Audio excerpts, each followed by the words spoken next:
You have said repeatedly yourself since the election, the president has said for months, no pardon was coming. I wanted to ask you, could those statements now be seen as lies from the American people? Is there really a credibility issue here given now this announcement?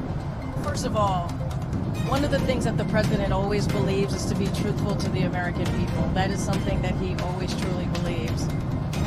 And if you see the end of his, I assume that you've read his statement, and you look at the end of that statement, and he actually says that in the first line in the last paragraph, and respects the thinking and how the American people will actually see this in his decision making. And I would encourage everyone to read in full the president's statement. I think he lays out his thought process. He lays out how he came to this decision. He came to this decision this weekend. So let's be very clear about that. He says it himself. It's in his voice. He said he came to this decision this weekend. And he said he wrestled with this. And because he believes in the justice system, but he also believes that the war politics infected the process and led to a miscarriage of justice. This is his words. I'm just repeating what the president said. He also said that no reasonable person, if you are looking at this in a good faith way, if you're looking at the facts of Hunter's cases and you can't reach any other conclusion, right? And what we have seen, and not just us, there's other people who have commented on the president's actions in the last 24 hours. I've lost track of time. And you can see that Hunter was singled out. And because his last name was Biden, because he was the president's son. That's what we saw. And so the president believed enough is enough. And the president took action. And he also believes that they tried to break his son in order to break him. That's what we saw. And this, again, I am just repeating what the president said. I think the statement in full really lays out his thought process. He said that he came to this decision this weekend, and he wrestled with it. It wasn't an easy decision to make.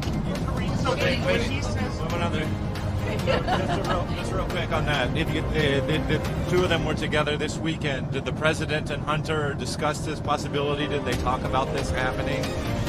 Says he made this decision this weekend. He made it himself. I don't have anything else to discuss beyond that.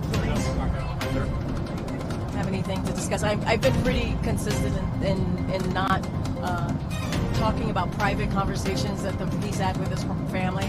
I just don't have anything to say. Besides, the president made this decision this weekend, as he said in his statement, and he made this decision himself. Once he made this decision, he shared it with his senior staff. Go ahead. The reasons he laid out in his statement, we assume those to be correct. That's been correct. Those are not changes that occurred this weekend. So what changed his mind this weekend? And again, it's in his statement.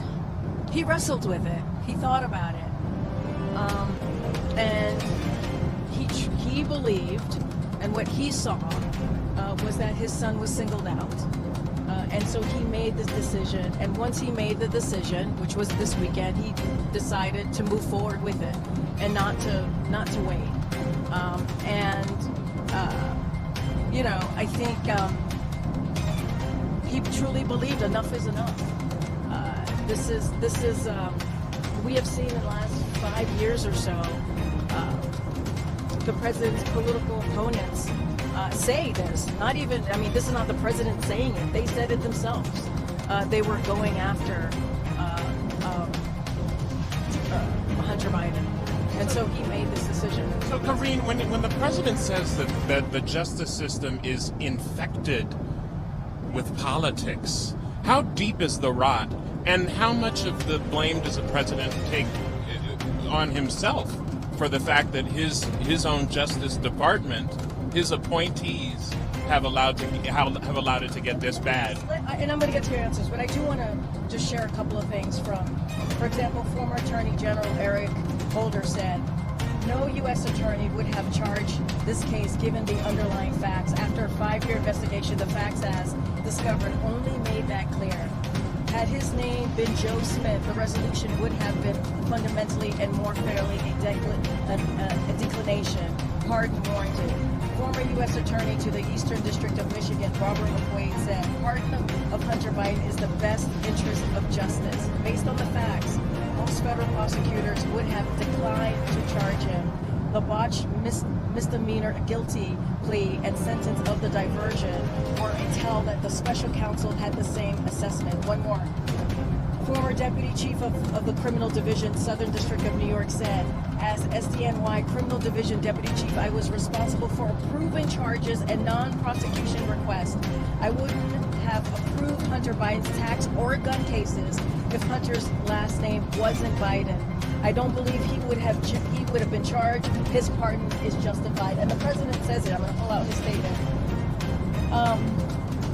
To your question, and this plays into what I just read with the SDNY Deputy Chief, which is, look, there was a deal on the table, a carefully negotiated plea deal agreed to by the Department of Justice, unraveled in the courtroom with a number, this is the president's voice, with a number of my political opponents in Congress